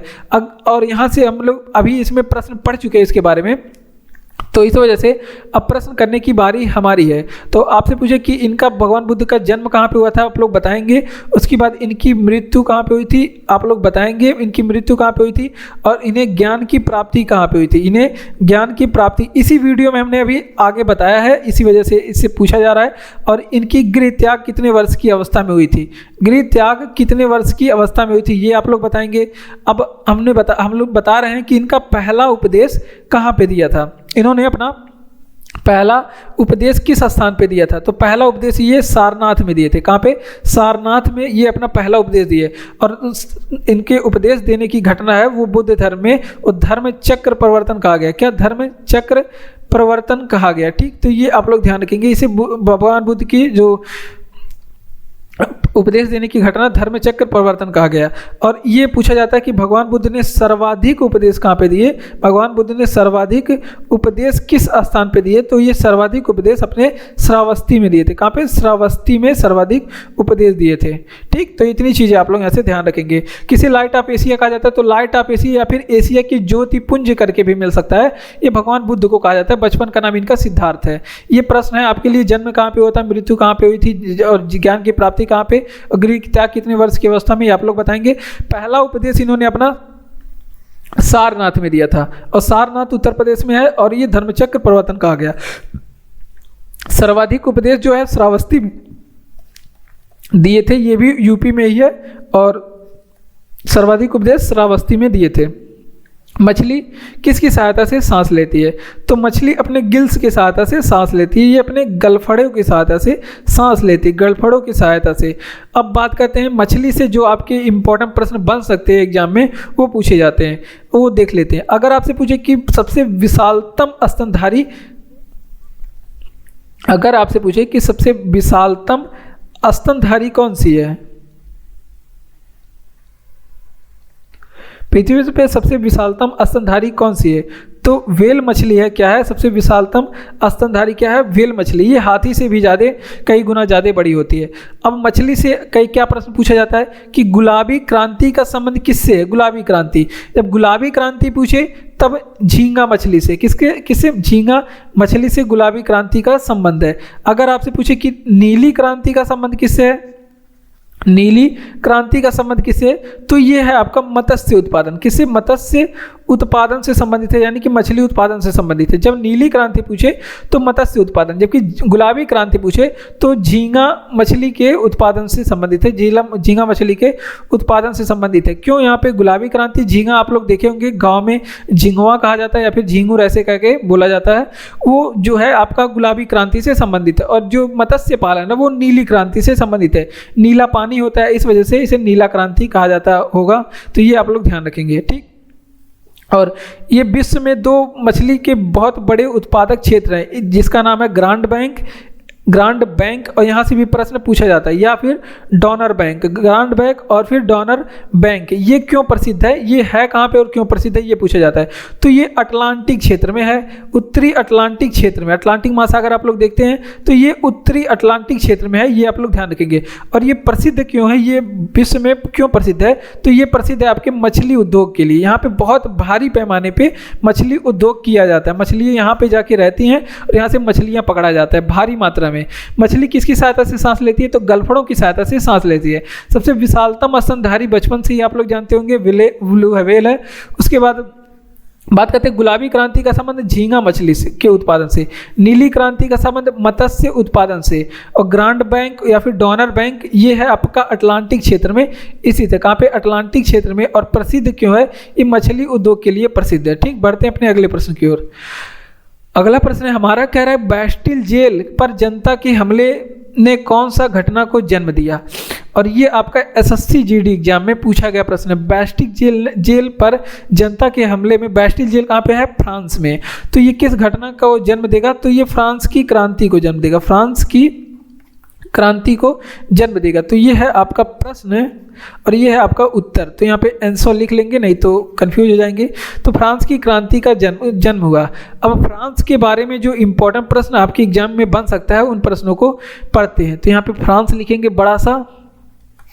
अब यहाँ से प्रश्न आप लोग देखेंगे, तो यहाँ पे देखिए फ्रांस को आपसे पूछेगा कि फ्रांस को क्या कहा जाता है, तो इसे लघु यूरोप कहा जाता है। फ्रांस को लघु यूरोप की संज्ञा दी जाती है, ठीक। ये आप लोग ध्यान रखेंगे। उसके बाद फ्रांस से आपसे पूछ ले कि राजधानी क्या होती है फ्रांस की, तो फ्रांस की राजधानी है पेरिस। क्या है, पेरिस है फ्रांस की राजधानी। उसके बाद ये है आपके किस नदी के किनारे स्थित है, तो ये भी आप लोग ध्यान रखेंगे। अगर आपसे पूछे कि पेरिस किस नदी के किनारे स्थित है, तो ये सीन नदी के किनारे स्थित है, ठीक। उसके बाद एफिल टावर कहाँ पे स्थित है, अगर आपसे पूछे कि एफिल टावर कहाँ पे स्थित है, ठीक, तो एफिल टावर ये पेरिस में स्थित है। कहाँ पे, पेरिस में स्थित है। और पेरिस कहाँ पे, फ्रांस की राजधानी है भाई, आप लोग ध्यान रखेंगे। और यहाँ का राष्ट्रीय पुष्प क्या है, फ्रांस का राष्ट्रीय पुष्प आपसे पूछ ले कि कौन सा है, तो यहाँ पे राष्ट्रीय पुष्प है लिली। फ्रांस का राष्ट्रीय पुष्प है लिली। और सर्वोच्च सम्मान पेरिस का जो है वो लीजन दी ऑनर अवार्ड। पेरिस का सर्वोच्च सम्मान कौन सा है, तो इस सर्वोच्च सम्मान है पेरिस का Legion the Honour award, Legion of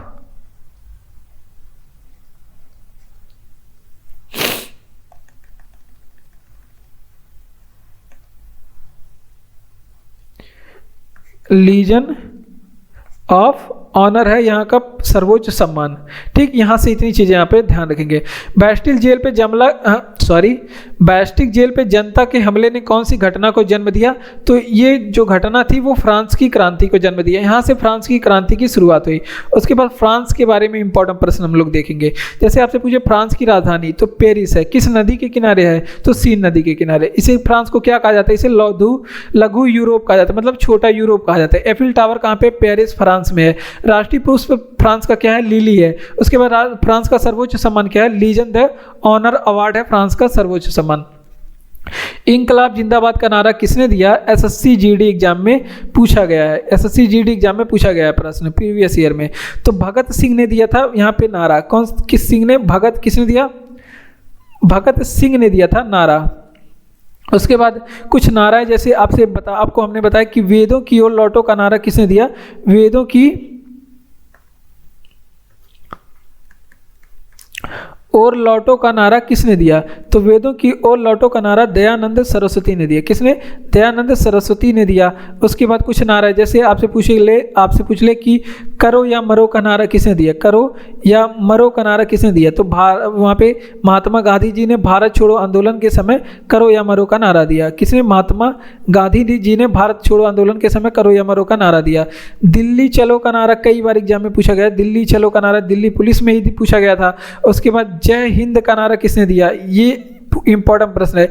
ये नाराएं बहुत बार एग्जाम में पूछी गई हैं। तो ये सुभाष चंद्र बोस ने दिया था। किसने? सुभाष चंद्र बोस ने दिया था। अगर आपसे पूछेगा कि आराम हराम है का नारा किसने दिया? आराम हराम है का नारा किसने दिया था? तो पंडित जवाहरलाल नेहरू ने दिया था। किसने? पंडित जवाहरलाल नेहरू ने दिया था। ठीक, तो इतनी चीज़ें आप लोग यहाँ से ध्यान रखेंगे। तो देख लेते हैं एक बार फिर से। आपसे पूछेगा कि इंकलाब जिंदाबाद का नारा किसने दिया? भगत सिंह ने दिया इंकलाब जिंदाबाद का नारा। वेदों की ओर लौटो का नारा किसने दिया? दयानंद सरस्वती ने वेदों की ओर लौटो का नारा। करो या मरो का नारा भारत छोड़ो आंदोलन के समय 8 अगस्त 1942 अभी 9 अगस्त 1942 में मिलता है, महात्मा गांधी जी ने दिया था। दिल्ली चलो का नारा, जय हिंद का नारा सुभाष चंद्र बोस ने, तुम मुझे खून दो मैं तुम्हें आज़ादी दूंगा, ये नारा भी सुभाष चंद्र बोस ने दिया था। आराम हराम है का नारा किसने दिया? पंडित जवाहरलाल नेहरू ने दिया था। 1920 कांग्रेस की 1920 में बैठक कहाँ पे हुई थी? कहाँ बैठक हुई? तो ये जो प्रश्न है ये एसएससी जीडी एग्जाम में पूछा गया प्रश्न है। 1920 में बैठक हुई थी नागपुर में। और ये क्यों अहम है ये हम आपको बताते हैं। तो ये नागपुर जो अधिवेशन था इसमें उद्देश्य क्या था? नागपुर जो अधिवेशन है इसमें असहयोग आंदोलन को क्या करना? जो नागपुर अधिवेशन है इसमें असहयोग, जो गांधी जी का आंदोलन था असहयोग आंदोलन, इसको समर्थन देना था। आंदोलन को क्या करना? समर्थन देना था। इस वजह से ये इम्पोर्टेंट हो जाता है, असहयोग आंदोलन को समर्थन देना था। और उसके बाद आपसे पूछेगा कि असहयोग आंदोलन कब शुरू हुआ था? असहयोग गांधी जी का असहयोग आंदोलन अगर आपसे पूछे कि आंदोलन शुरू कब हुआ था तो ये शुरू हुआ था 1920 में। कब हुआ था? 1920 में। और आपसे पूछे कि असहयोग आंदोलन किसने शुरू किया था? तो महात्मा गांधी जी ने शुरू किया था असहयोग आंदोलन। ये इन्होंने इसको शुरू किया था। लेकिन असहयोग आंदोलन आपसे पूछेगा कि समाप्त कब हुआ, क्योंकि ये समाप्त भी हो जाता है 1922 में। और आपसे पूछे कि क्यों समाप्त होता है? क्योंकि चौरी चौरा घटना के कारण से ये इसे समाप्त करना पड़ा। चौरी चौरा घटना की वजह से इसे समाप्त किया गया था। और चौरी चौरा घटना कब हुई थी? फरवरी 1922 में हुई थी। ये एग्जाम में प्रश्न पूछा जाता है कि किस घटना की वजह से किस घटना की वजह से गांधी जी ने असहयोग आंदोलन को समाप्त किया। तो ये था आपका चौरी चौरा घटना जो कि 19 फरवरी 1922 में हुई थी। तो इतनी चीज़ें यहाँ से आप लोग ध्यान रखेंगे। इसका रिवीजन करेंगे। कांग्रेस की 1920 में बैठक कहाँ पे हुई थी? तो नागपुर में कांग्रेस की 1920 में बैठक हुई थी। अहम क्यों है? इसका उद्देश्य था क्योंकि इसमें असहयोग आंदोलन को समर्थन देना इसका उद्देश्य था। ठीक, और उसके बाद आपसे पूछे कि असहयोग आंदोलन के बारे में, तो असहयोग आंदोलन जो है शुरू हुआ था 1920 में, महात्मा गांधी जी ने शुरू किया था। और समाप्त कब हुआ? तो ये 1922 में समाप्त हुआ। क्यों समाप्त हुआ? क्योंकि चौरी चौरा घटना की वजह से इसे समाप्त किया गया था। और फरवरी 1922 की घटना है चौरी चौरा घटना। बढ़ते हैं अपने अगले प्रश्न की ओर। अगला प्रश्न कि भारत की पहली महिला शासिका कौन थी? तो भारत की पहली महिला शासिका है रजिया सुल्तान। कई बार एग्जाम में पूछा गया प्रश्न है रजिया सुल्तान। रजिया सुल्तान के बारे में इंपॉर्टेंट प्रश्न देखिए, ये कई बच्चे देखेंगे कहेंगे ये सारे प्रश्न पुराने हो गए, कम पूछे जाते हैं, लेकिन ये प्रश्न तो पुराने हो गए, लेकिन इसके साथ जो मैं नया प्रश्न बताता हूँ वो आपके एग्जाम के लिए बहुत ज़्यादा इंपॉर्टेंट हो सकता है। ठीक, तो इसी वजह से आप लोग क्लास में बने रहिए और अंत तक वीडियो देखा करिए। और रजिया सुल्तान के बारे में क्या इस समय पूछा जा रहा है? इसमें पूछा जाएगा किसकी पुत्री थी? तो रजिया सुल्तान किसकी पुत्री थी? ये इल्तुतमिश की पुत्री थी। किसकी पुत्री थी? इल्तुतमिश की पुत्री थी। और इल्तुतमिश का दूसरा नाम क्या है? इसका बचपन का जो नाम है इल्तुतमिश का अल्तमश नाम है। क्या है? इसके बचपन का नाम अल्तमश नाम है। रजिया सुल्तान हो गई या फिर इल्तुतमिश हो गया, ये किस वंश के साधक थे? तो ये सभी गुलाम वंश के साधक थे। किस वंश के? गुलाम वंश के। गुलाम वंश को ही क्या कहा जाता है? इसे दास वंश भी कहा जाता है। कौन सा वंश? दास वंश भी। इसे मामलूक वंश भी कहा जाता है। कौन सा वंश? मामलूक वंश भी कहा जाता है। ये भी एग्जाम में पूछा गया प्रश्न है। उसके बाद रजिया सुल्तान के बारे में क्या पूछा जाता है? रजिया सुल्तान, यहाँ पे लिखेंगे रजिया सुल्तान के बारे में और कौन सी चीज़ें पूछी जाती है। तो रजिया सुल्तान के पास कैथल के निकट इसकी हत्या की कर दी गई थी। और ये पूछा जाता है कि इसकी जो मकबरा है रजिया सुल्तान का मकबरा कहाँ पे स्थित है। तो ये कैथल में इसकी हत्या कर दी जाती है और ये कैथल में इसका मकबरा भी स्थित है। कैथल में इसका मकबरा और इसकी हत्या भी कहाँ पे, कैथल में ही हो जाती है। तो इतनी चीज़ें रजिया सुल्तान से आप लोग ध्यान रखेंगे। भारत की पहली महिला शासिका कौन थी, रजिया सुल्तान थी। ठीक, पुत्री किसकी थी, अल्तमस या फिर इल्तुतमिश की पुत्री थी। इल्तुतमिश और रजिया सुल्तान ये सभी किस वंश के शासक थे, गुलाम वंश या फिर दास वंश या फिर मामलुक वंश। आप लोग चलिए बताइए कि गुलाम वंश की स्थापना किसने किया, 100 बार तो हम ही बता चुके हैं। रजिया सुल्तान के बारे में बात करें तो ये मकबरा कहाँ पे है, इसके कैथल में इसका मकबरा स्थित है। ठीक, मानव शरीर की सबसे लंबी हड्डी कौन है, तो ये जो है एसएससी जीडी एग्जाम में पूछा गया प्रश्न है। मानव शरीर की जो सबसे लंबी हड्डी है वो फीमर की हड्डी होती है। और ये कहाँ की हड्डी होती है, जांघ की हड्डी होती है। कहाँ की, जांघ की हड्डी। ये जांघ, मानव शरीर में जांघ की हड्डी होती है फीमर, और ये सबसे मजबूत होती है। अगर आपसे पूछे कि मानव शरीर की सबसे छोटी हड्डी कौन सी होती है, अगर आपसे पूछे कि मानव शरीर की सबसे छोटी हड्डी कौन सी होती है, तो सबसे छोटी हड्डी का नाम है स्टेपीज। स्टेपीज। और ये कहाँ की हड्डी होती है, ये कान की हड्डी होती है। कहाँ पे, कान की हड्डी होती है। और कान में आपसे पूछे कि कुल हड्डी कितनी होती है कान में, तो कान में कुल 6 हड्डी होती है, 3 एक तरफ 3 एक तरफ। ठीक, और स्टेपीज जो है वो मध्य कान की हड्डी होती है, मध्य में होती है। ठीक, तो ये चीज़ें आप लोग यहाँ से ध्यान रखेंगे। अब बात करते हैं, आपसे पूछे कि सबसे मजबूत हड्डी, मानव शरीर में सबसे मजबूत हड्डी के बारे में बताइए कि सबसे मजबूत हड्डी कौन सी होती है। तो मानव शरीर की जो सबसे मजबूत हड्डी है वो आपके जबड़े की हड्डी होती है, सबसे मजबूत हड्डी। कहाँ की, जबड़े की हड्डी। और कुछ इंपॉर्टेंट प्रश्न, अगर आपसे पूछे कि मानव शरीर की खोपड़ी में कितनी हड्डियाँ होती हैं, तो 8 हड्डी होती है। खोपड़ी में कितनी हड्डी, 8 हड्डी होती है। अगर आपसे पूछे कि मानव शरीर के चेहरे में कितनी हड्डियाँ होती है, चेहरे में, तो इसमें होती है आपके चेहरे 14 हड्डी। कितनी, 14 हड्डी मानव शरीर के चेहरे में होती है। ठीक, अगर वहीं आपसे पूछे कि मानव शरीर में कुल हड्डी कितनी होती है, तो मानव शरीर में जो कुल हड्डियों की संख्या है ये 206 होती है। लेकिन चरक संहिता है उसमें बताया गया है कि मानव शरीर में 360 हड्डियाँ होती है चरक संहिता के अनुसार। तो एक बार रिवीजन करेंगे, मानव शरीर की सबसे बड़ी लंबी हड्डी फीमर हो गई, सबसे बड़ी या फिर लंबी करके भी पूछ सकता है, तो ये आप लोग ध्यान रखेंगे, ये हो गई आपकी फीमर, जांघ की हड्डी। और सबसे छोटी हड्डी कौन सी होती है, स्टेपीज। और ये कान की हड्डी होती है, मध्य कान की हड्डी होती है। कान में कुल 6 हड्डियाँ होती हैं। और सबसे मजबूत हड्डी कौन सी होती है, जबड़े की हड्डी सबसे मजबूत होती है। और खोपड़ी में जो है मानव शरीर के 8 हड्डियाँ होती है, चेहरे में 14 हड्डियाँ होती हैं, और मानव शरीर में कुल हड्डियाँ 206 होती हैं। सशस्त्र बलों का सर्वोच्च सेनापति कौन होता है, काफी इंपॉर्टेंट प्रश्न है। राष्ट्रपति सशस्त्र बलों का सर्वोच्च सेनापति होता है। और राष्ट्रपति से संबंधित प्रश्न एग्जाम में जरूर पूछे जाते हैं, तो आपके किसी भी एग्जाम के लिए ये सारे प्रश्न बहुत ही ज़्यादा इंपॉर्टेंट हो गए। अब बात करते हैं कि राष्ट्रपति का पद किस अनुच्छेद में लिया गया, तो राष्ट्रपति का पद जो है ये अनुच्छेद नंबर 52 में लिया गया है। ठीक, और आपसे पूछे कि राष्ट्रपति का निर्वाचन किस अनुच्छेद में है, राष्ट्रपति का जो निर्वाचन है वो किस अनुच्छेद में है, तो अनुच्छेद नंबर 54 में राष्ट्रपति का निर्वाचन है। और राष्ट्रपति का जो कार्यकाल है वो किस अनुच्छेद में है, राष्ट्रपति का कार्यकाल, तो अनुच्छेद नंबर 56 में राष्ट्रपति का कार्य 5 वर्ष का इसका कार्यकाल होता है। और राष्ट्रपति को जो शपथ दिलाने की बात है, तो राष्ट्रपति को शपथ कौन दिलाता है, चीफ जस्टिस ऑफ इंडिया दिलाता है। कौन, चीफ जस्टिस ऑफ इंडिया। और शपथ के बारे में बात अनुच्छेद नंबर 60 में कही गई है। और राष्ट्रपति पे महाभियोग की प्रक्रिया चलाई जाती है, महाभियोग की प्रक्रिया चलाई जाती है पद से हटाने के लिए। और ये किस अनुच्छेद में, अनुच्छेद नंबर 61 में है। ये सभी प्रश्न एग्जाम में पूछे गए हैं। और ये यूएसए से लिया गया महाभियोग की प्रक्रिया। और इनके 14 दिन पहले इन्हें सूचना दी जाती है, 14 दिन पूर्व क्या हो जाता दी जाती है, इनकी सूचना दी जाती है महाभियोग लगाने से पहले। उसके बाद राष्ट्रपति का क्षमादान किस अनुच्छेद में है, क्षमादान शक्ति किस अनुच्छेद में राष्ट्रपति के पास, तो ये अनुच्छेद 72 के तहत राष्ट्रपति किसी की क्षमा को दान कर मतलब माफ कर सकता है। ठीक, तो अनुच्छेद 72 के तहत इसका रिवीजन करेंगे। सशस्त्र बलों का सर्वोच्च सेनापति कौन होता है, तो राष्ट्रपति सशस्त्र बलों का सर्वोच्च सेनापति होता है। राष्ट्रपति का पद किस अनुच्छेद में है, अनुच्छेद 52 में। राष्ट्रपति का निर्वाचन जो है वो अनुच्छेद 54 में। राष्ट्रपति का जो कार्यकाल है वो अनुच्छेद 56 में 5 वर्ष का होता है। राष्ट्रपति पे शपथ चीफ जस्टिस ऑफ इंडिया दिलाते हैं, अनुच्छेद नंबर 60 में शपथ की बात कही गई है। और राष्ट्रपति पे महाभियोग की बात करें 61 में है। और अमेरिका से लिया गया है महाभियोग की प्रावधान। और 14 दिन पहले महाभियोग लगाने से पहले सूचना दी जाती है। क्षमादान शक्ति जो अनुच्छेद नंबर 72 में राष्ट्रपति की क्षमादान शक्ति। बढ़ते हैं अपने अगले प्रश्न की ओर। इन सभी प्रश्नों को आप लोग याद रखिएगा।